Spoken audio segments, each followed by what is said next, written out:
हमारी संस्कृति, हमारे संस्कार सदा रहे हमारे साथ। भारत के महान ग्रंथों और काव्यों का संपूर्ण संकलन। सब्सक्राइब करें तिलक।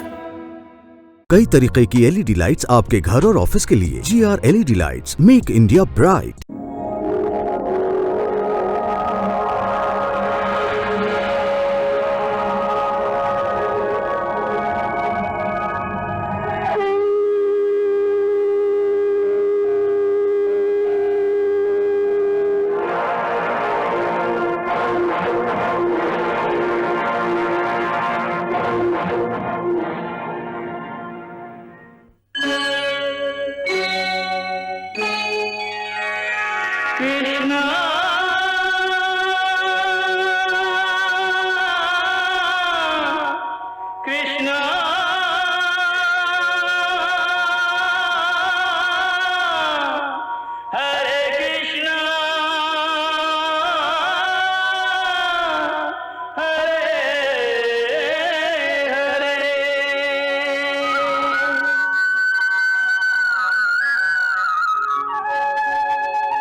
जय श्री कृष्ण। यहाँ तक हमने आपको भगवान श्री कृष्ण की विविध लीलाएं दिखाई। अब हम श्री कृष्ण की जीवन कथा के उस प्रमुख मोड़ पर आ गए हैं जहाँ से हम उनके जीवन की सबसे महत्वपूर्ण लीला की ओर अग्रसर होने वाले हैं, जहाँ हम अर्जुन को एक युद्ध क्षेत्र के बीच में खड़े होकर गीता का उपदेश देंगे। समोहम सर्वभूतेषु नामे द्वेष वस्ति न प्रियः ये भजन्तु तु मां भक्त्या मैते तेषु चाप्यहम्। हे अर्जुन, सर्वभूतों में मेरा संभाव है, न मुझे किसी से द्वेष है, न कोई अधिक प्यारा है, परंतु जो मुझे भक्ति और प्रेम से भजते हैं वो मेरे में और मैं उनमें रहता हूं। जीवन के इस मोड़ पर श्री कृष्ण का रूप एक गुरु का हो जाता है, बल्कि परम गुरु का, जो अपने सखा और अपने शिष्य अर्जुन के माध्यम से सारी मानव जाति को जीवन की एक गहरी फिलॉसफी समझा रहे हैं, जीवन दर्शन के गूढ़ रहस्यों का उद्घाटन कर रहे हैं। हे अर्जुन, अगर कोई दुराचारी भी अनन्य भाव से मेरा भजन करे तो उसे साधु ही समझना, क्योंकि वो यथार्थ निश्चय वाला है। मेरी भक्ति के प्रभाव से ऐसा जीव अति शीघ्र ही धर्मात्मा हो जाता है और शाश्वत शांति को प्राप्त हो जाता है, क्योंकि हे अर्जुन, मेरे भक्त का कभी नाश नहीं होता।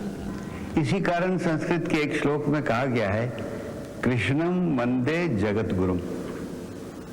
ये जगत गुरु का रूप उनके जीवन की, उनके अवतारी जीवन की परिसीमा है, जगत गुरु श्री कृष्ण।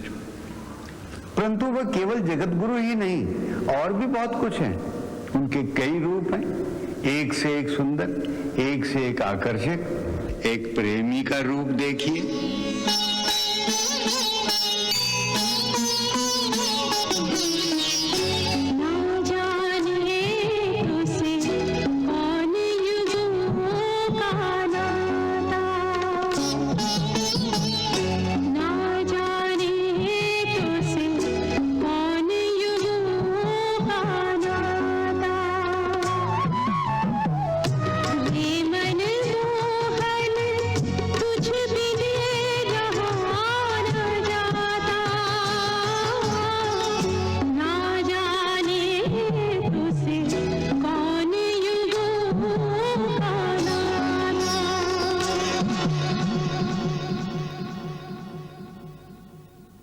पुत्र का रूप, योद्धा का रूप।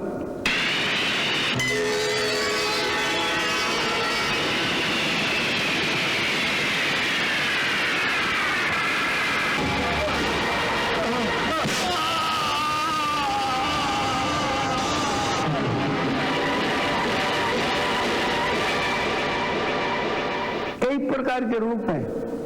वास्तव में भगवान श्री कृष्ण का जीवन एकांगी नहीं है, वो सर्वांगी है। हर प्रकार का रंग, हर प्रकार का रस है उसमें। उनकी जीवन लीला में वीर रस से लेकर प्रेम रस तक, करुण रस से लेकर मधुर रस तक उनके जीवन में समस्त रसों का समागम है।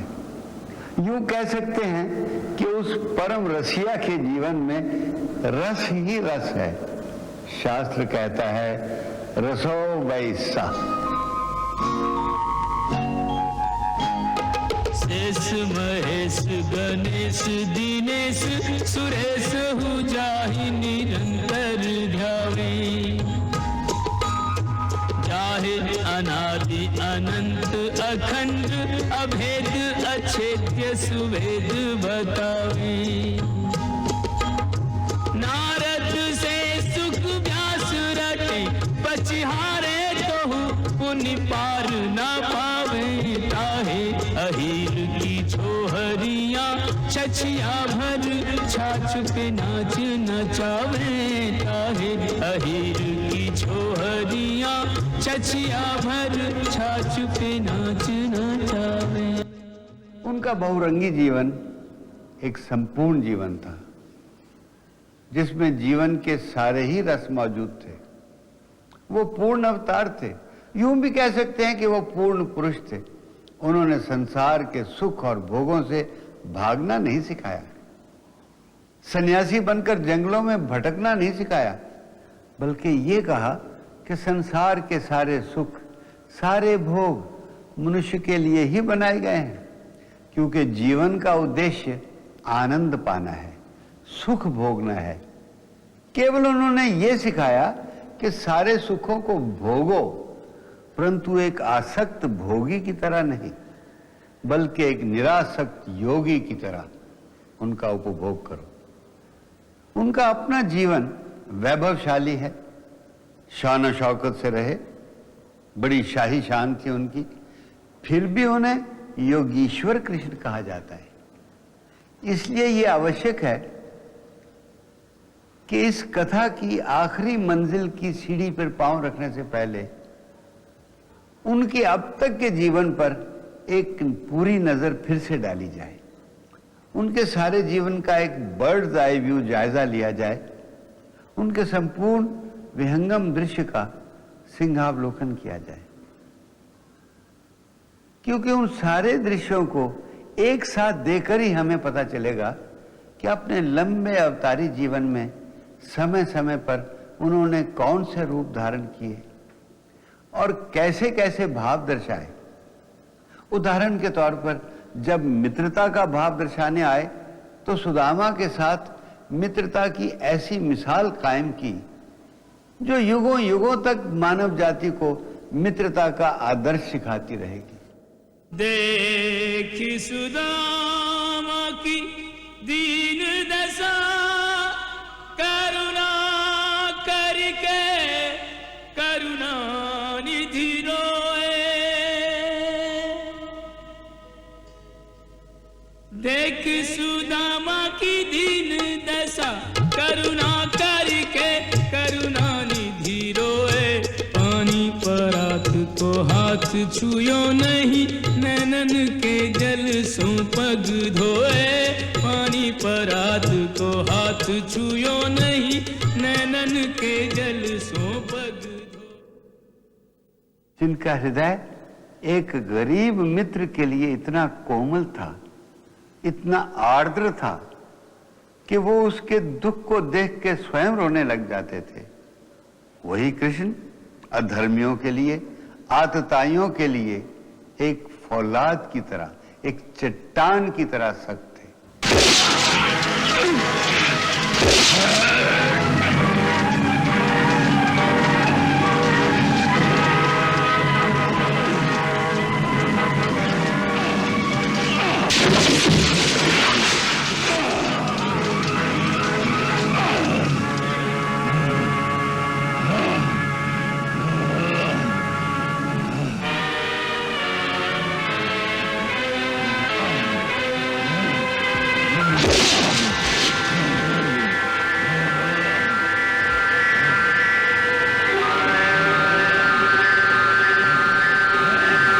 इसी प्रकार उचित समय आने पर कंस की तरह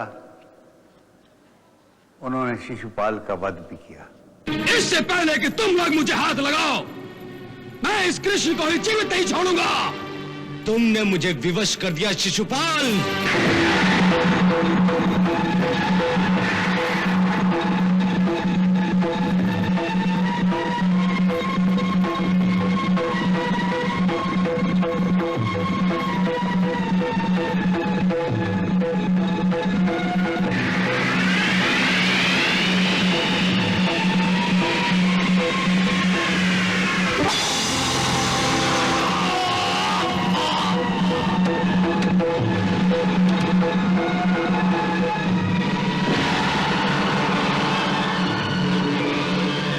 जब त्रेता युग में भगवान ने श्री राम के रूप में अवतार लिया था तो उस अवतार में उन्होंने कोई चमत्कार नहीं दिखाया, परंतु इसके मुकाबले द्वापर में जब श्री कृष्ण के रूप में अवतार लिया तो प्रभु ने जी भरकर इतने चमत्कार दिखाए कि भक्त गदगद हो गए।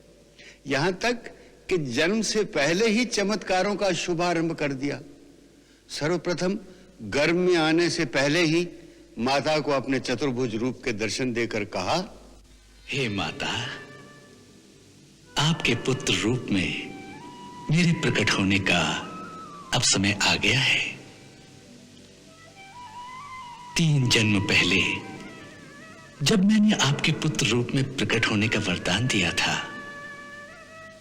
सर्वप्रथम मैं उसकी स्मृति आपको याद दिलाना चाहता हूं। फिर जब अपना दिव्य गोलोक धाम छोड़कर माता के गर्भ में पधारे तो समस्त देवता कारागार में उनकी स्तुति करने आए। श्री कृष्ण गोविंद हरे मुरारे, हे नाथ नारायण वासुदेवा। श्री कृष्ण गोविंद हरे मुरारे, हे नाथ नारायण वासुदेवा। पितुमात स्वामी सखा हमारे, पितुमात स्वामी सखा हमारे, हे नाथ नारायण वासुदेवा। इस कथा का आरंभ वहां से होता है जब महाराज शूरसेन के पुत्र कुमार वसुदेव के साथ मथुरा के राजकुमार कंस की बहन देवकी का विवाह होता है। मोरी मन भावन के संग हिरन लागी, हरे हरे हिरन लागी बावरिया। मुख लजाई हमें उमंग, हिरन लागी, हरे हरे हिरन लागी बावरिया। मोरी मन भावन के संग।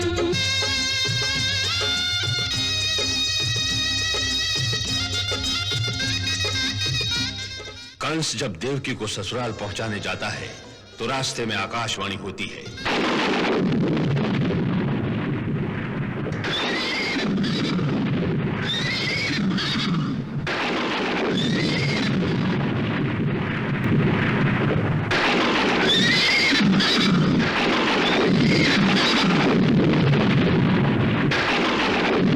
हे मूर्ख कंस, हे मूर्ख कंस, कौन है हमें इस प्रकार संबोधन करने वाला? कौन है जिसे अपने प्राणों का मोह नहीं रहा? सामने आ जाए। हे परम मूर्ख कंस, ये क्रोध करने का समय नहीं, खेद प्रकट करने का समय है। तू अपने भाग्य में अपने हाथों आग लगाने जा रहा है। हे मूर्ख, जिसे तू इतनी प्रसन्नता से रथ में बिठा कर ले जा रहा है, उसी देवकी के 8वें गर्भ की संतान तुझे मार डालेगी।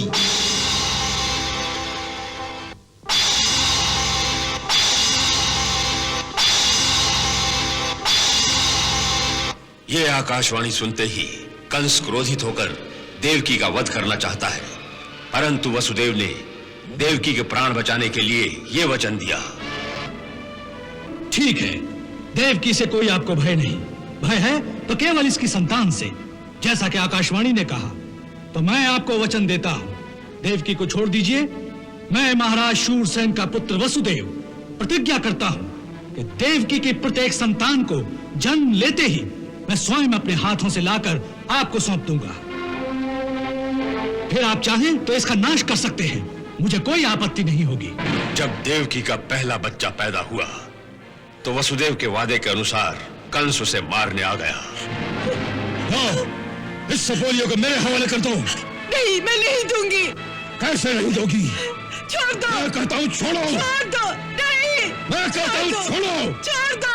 छोड़ो। छोड़ दो मेरे बच्चे। छोड़ो। छोड़ दो भैया। छोड़ो। छोड़ दो भैया, दया करो। छोड़ो। भैया दया करो। छोड़ो। भैया दया छोड़ो। करो। मेरे बच्चे को छोड़ दो। छोड़ दो। मेरे बच्चे को छोड़ दो। भैया नहीं मारो मेरे बच्चे को। भैया दया करो। भैया मेरे बच्चे को बचाओ। भैया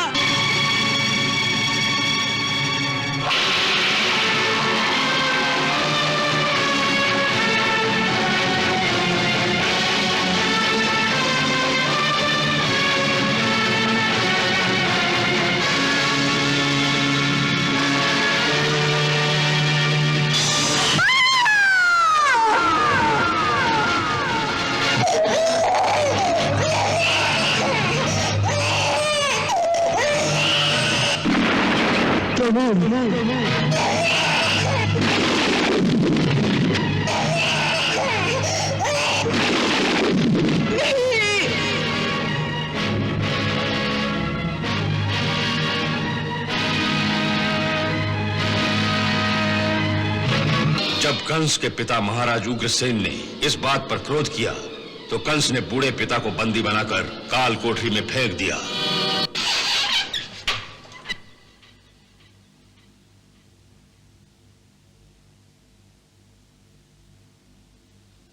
चल बुढ़े,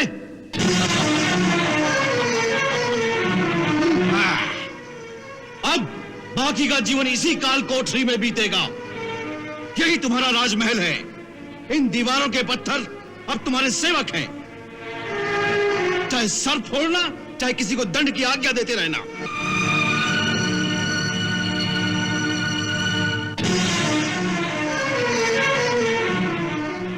बंद करो। महाराज कंस की, महाराज कंस की, महाराज कंस की, महाराज कंस की, महाराज कंस की। अब कंस स्वयं राज्य सिंहासन पर बैठ गया। आकाशवाणी ने कहा था कि 8वां बालक कंस का अंत करेगा, इसलिए सारी प्रजा को 8वें बालक की प्रतीक्षा थी। उन्हें विश्वास था कि भगवान उनके तारणहार के रूप में अवतार लेने वाले हैं। पता है, देवकी फिर गर्भवती हुई है। फिर तो अब तारणहार के आने की बारी है। हाँ, अब तो सबके दुख मिट गए। अब तो तारणहार आने वाला है। जानती हो, तारणहार आने वाला है। अच्छा, तारणहार, तारणहार, तारणहार। जो तारणहार का नाम ले उसकी जीवा खींच लो। जो विष्णु की पूजा करता दिखाई दे उसका मस्तक काट दो। उनको ये पाठ अच्छी तरह से पढ़ा देना कि मथुरा में एक ही भगवान है और वो है कंस। कंस और केवल कंस।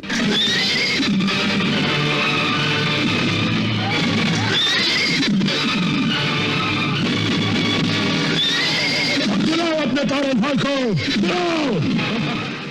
जब 8वें बालक के पैदा होने का समय निकट आने लगा तो कंस के अत्याचार बढ़ने लगे। मारो और मारो।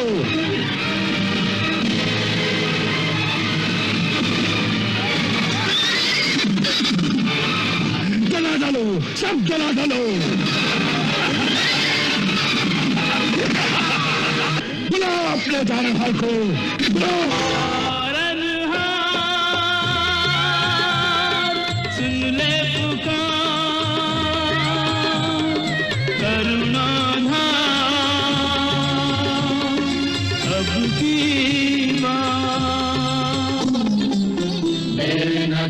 प्रभु देर न कर, आ भी जा अब देर न कर, हे दुख भंजन देर न कर, संकट मोचन देर न कर, संकट मोचन देर न कर।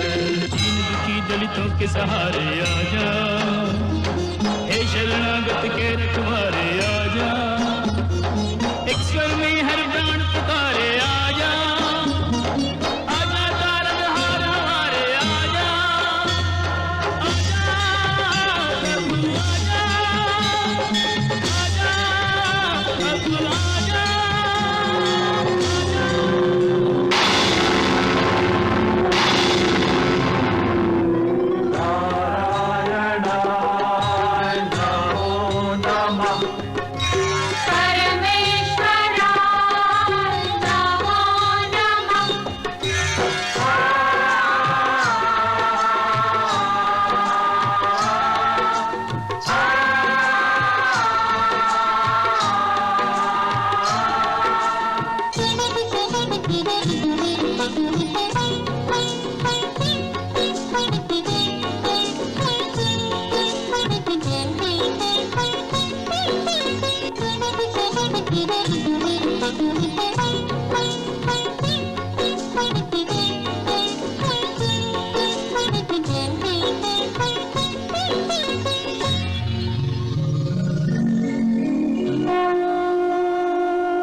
इनके शिशु रूप में प्रकट होते ही चारों ओर चमत्कार शुरू हो गए। पिता वसुदेव की हथकड़ियां और बेड़ियां अपने आप टूट गईं।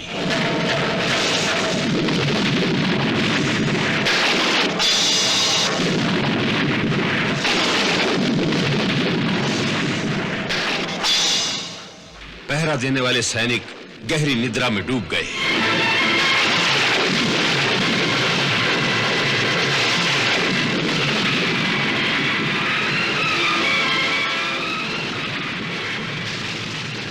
कारागार के द्वार अपने आप खुल गए।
अपनी प्रिय संतान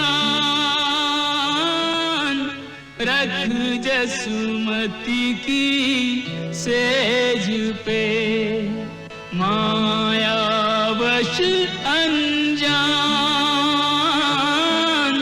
माया को संग ले चले।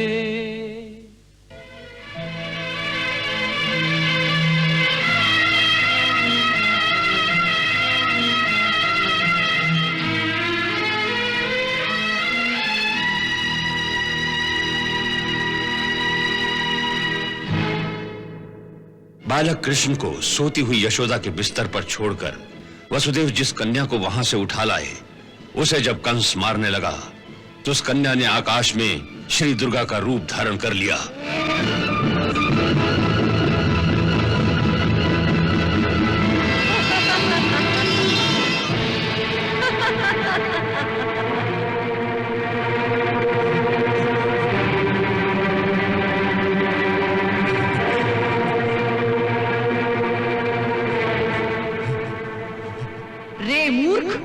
मुझे मारने से तुझे कुछ नहीं होगा।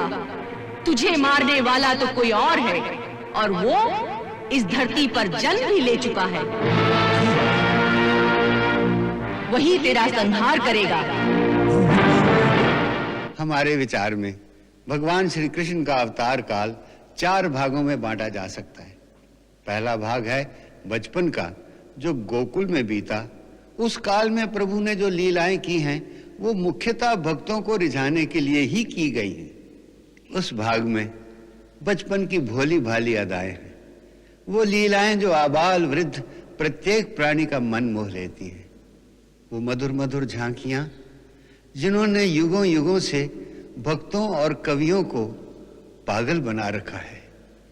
सूरदास तो उन लीलाओं का वर्णन करते हुए कभी नहीं अघाते। शोभित कर नवनीत लिए,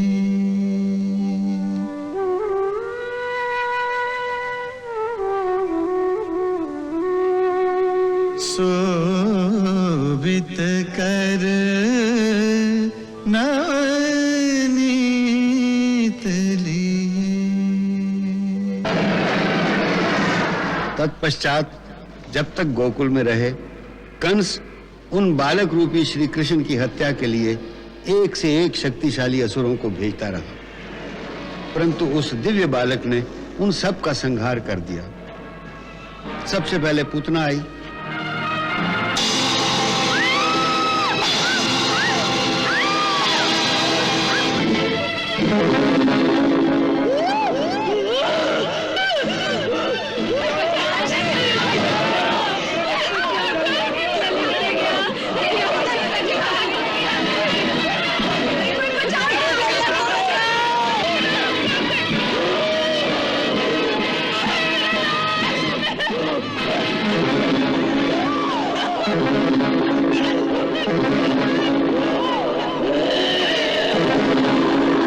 तत्पश्चात शकटासुर ने उन्हें बैलगाड़ी के नीचे कुचल देने की कोशिश की।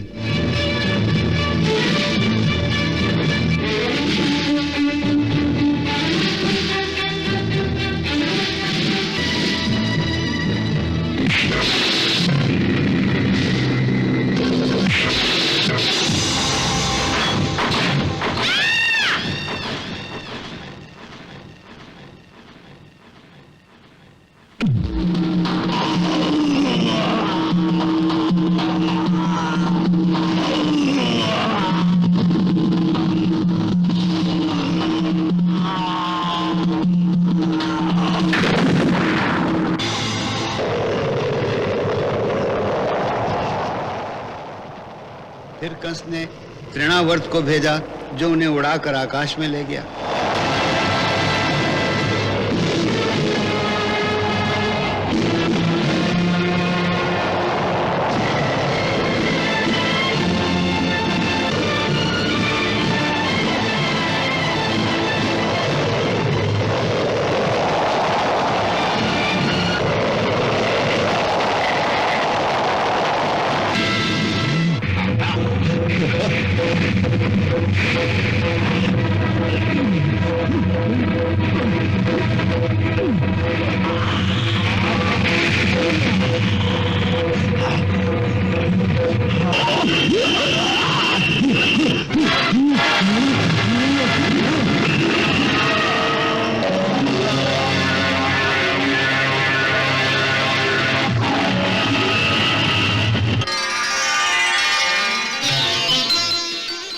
घुटनों चलने लगे तो माँ का माखन चुराकर भाग जाते थे।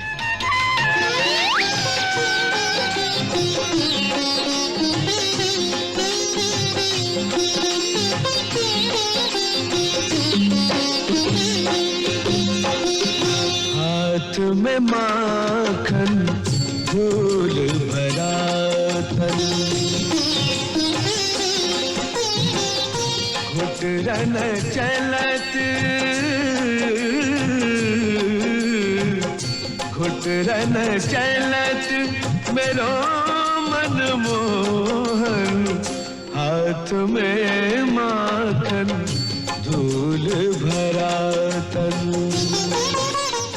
इसी बीच यशोदा माँ के साथ वो सुंदर लीला की जिसके द्वारा उन्होंने अपने छोटे से मुंह के अंदर माता को सारा ब्रह्मांड दिखा दिया।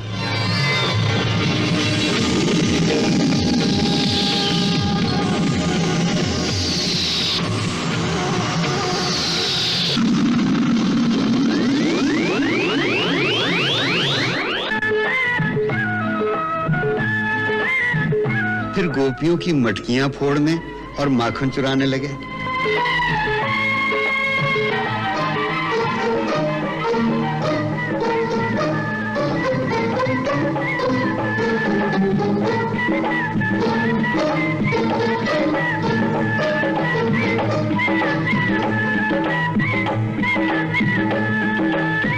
मारो गुलेल।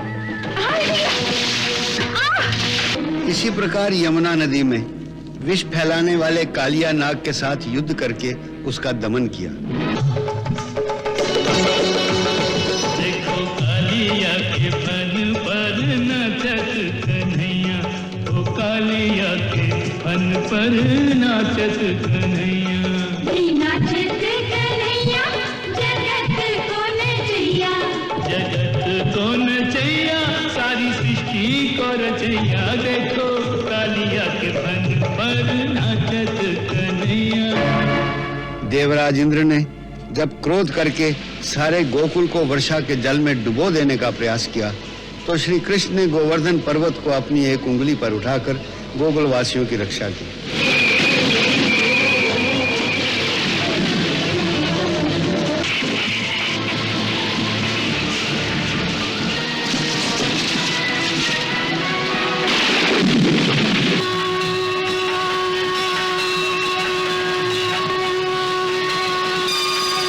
हमारा कान्हा गोवर्धन गिरधारी, हमारा कान्हा गोवर्धन गिरधारी। कन्हैया निज भक्तन के शीश पे ठक्कर बनके, कन्हैया निज भक्तन के शीश पे ठक्कर बनके। देखो पाप करे रखवारी, हमारा कान्हा गोवर्धन गिरधारी, हमारा कान्हा गोवर्धन गिरधारी। फिर समय आया राधा कृष्ण की प्रेम लीला का। कुमार अवस्था में पहुंचते ही श्री राधा जी के सहयोग से उन्होंने प्रेम के उच्चतम आदर्श स्थापित किए। तू नहीं जानता तेरे लिए मुझे कितनी निंदा सहनी पड़ती है। देखो राधा, मुझे किसी निंदा का डर नहीं। मैं तो केवल प्रेम के वश में हूँ और प्रेम को ही सर्वोपरि मानता हूँ। इसलिए मुझे तो आना ही पड़ेगा। और मैं नहीं आऊंगी तो क्या करोगे? तो मैं तुम्हारे चरण चिन्हों को ही मुरली सुनाकर लौट जाऊंगा।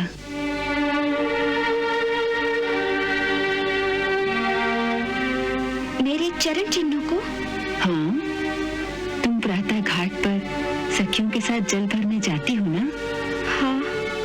वहाँ तुम सबके चरणों के निशान होते हैं। मैं उन सब में तुम्हारे चरण चिन्हों को पहचान सकता हूँ। बस उन्हीं को प्रेम करके लौट जाऊंगा।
कभी कभी मैं सोचती हूँ कि मैं कृष्ण होती और तुम होते राधा तो कितना अच्छा होता।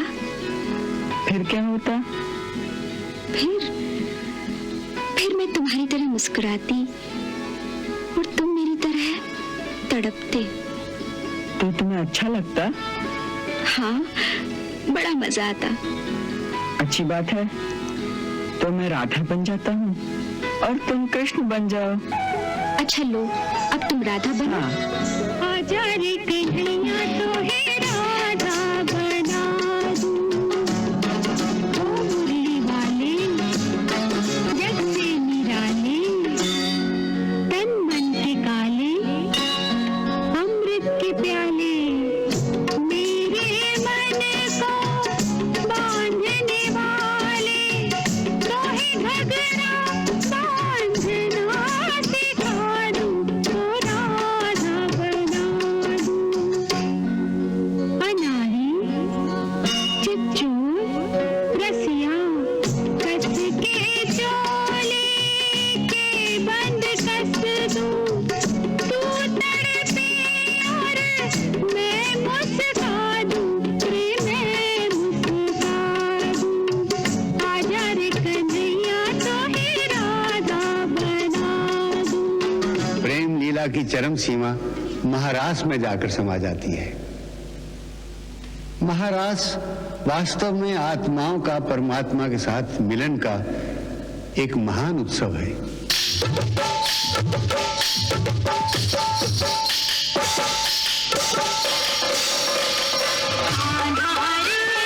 थोड़ा सा प्यार दे, चरणों में बैठा के तार दे। गोरी घूंघट उघार दे, प्रेम की भिक्षा झोली में डाल दे।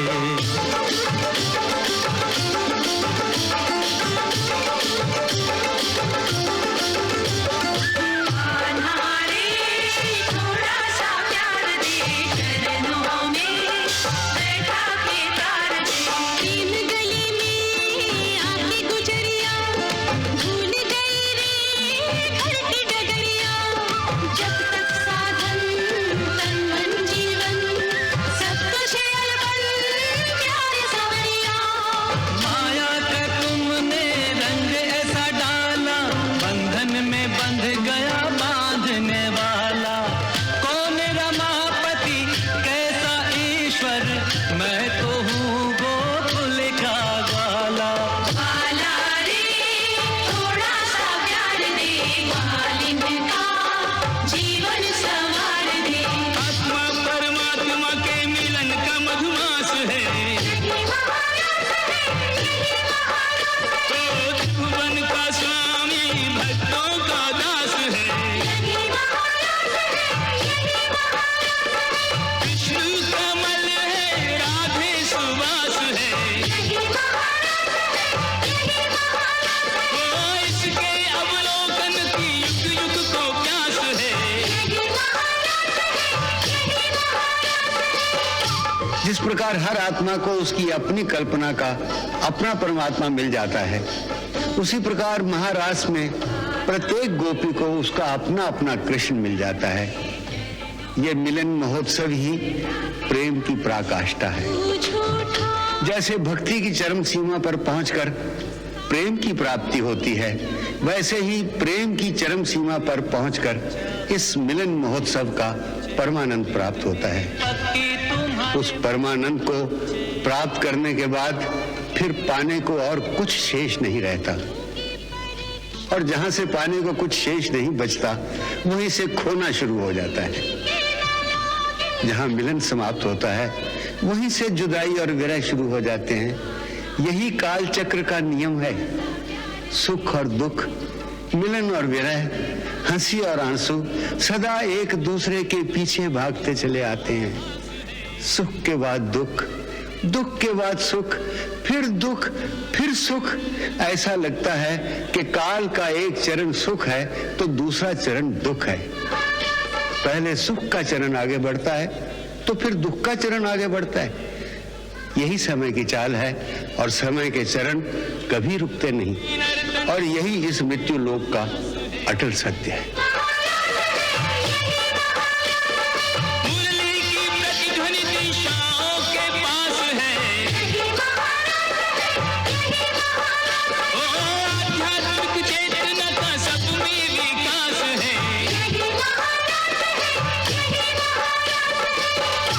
इसी नियम के अनुसार जब महारास में प्रेमियों का मिलन आनंद की चरम सीमा तक पहुंच गया तो वहीं से उनकी जुदाई की घड़ी भी शुरू हो गई। अंततः कृष्ण को गोकुल छोड़कर जाना पड़ा। राधा और कृष्ण के जुदा होने की पीड़ा बहुत गहरी थी।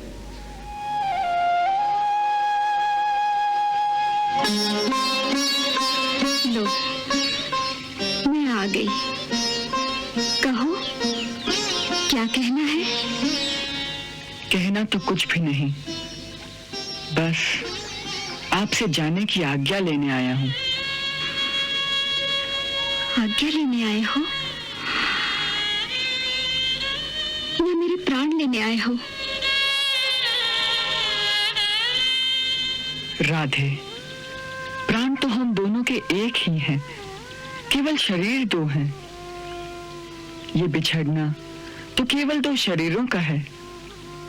परंतु बिछड़ने के बाद हमारी क्या दशा होगी, ये नहीं सोचते? सोचता हूँ, परंतु जो निर्धारित हो चुकी है वो लीला तो हमें करनी ही होगी। जिस कार्य को करने का भार उठाया है वो कर्तव्य तो हमें पूरा करना ही होगा। ये तो आप जानती हैं। हाँ, जानती हूँ कि आपको अपनी लीला, अपना कर्तव्य राधा से भी अधिक प्यारा है, परंतु आप ये नहीं जानते कि राधा को आपसे अधिक प्यारा और कुछ भी नहीं। उसके लिए और कुछ है भी तो नहीं। राधा के सारे कर्तव्य, सारे कार्य, उसकी सारी आशाएं, आकांक्षाएं, उसकी सारी पूजाएं, अर्चनाएं, ये सब कृष्ण के चरणों में ही अर्पित हैं।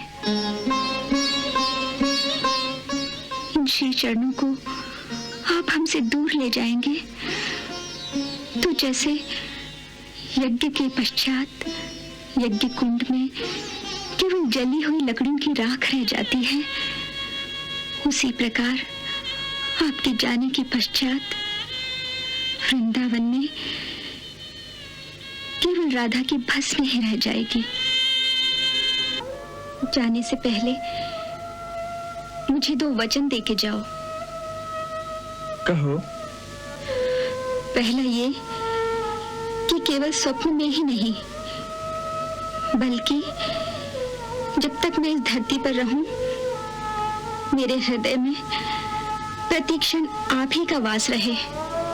और दूसरा ये कि मेरे इस धरती को छोड़ने से पहले मुझे एक बार फिर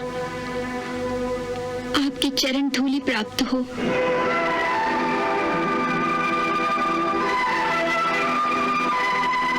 मैं वचन देता हूँ, परंतु एक वचन मैं तुमसे भी मांगता हूँ।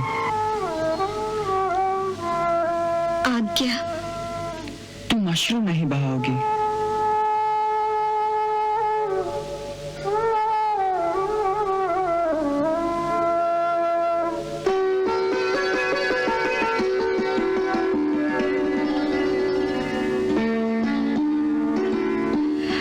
बहुत कठिन है।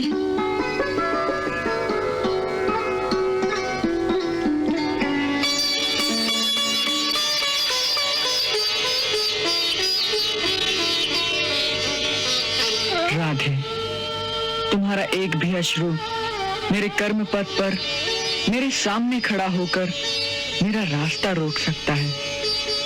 इसीलिए वचन दो।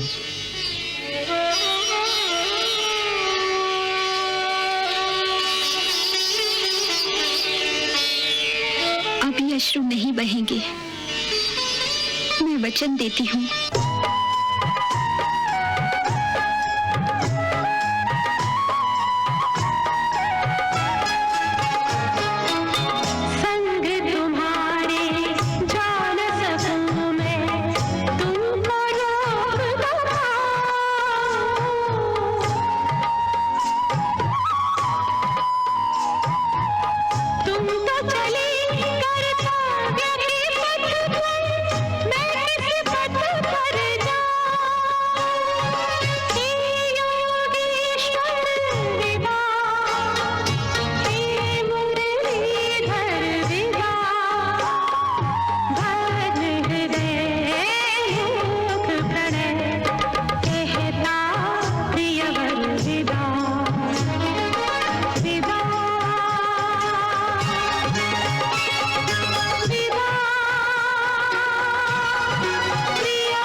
कृष्णा।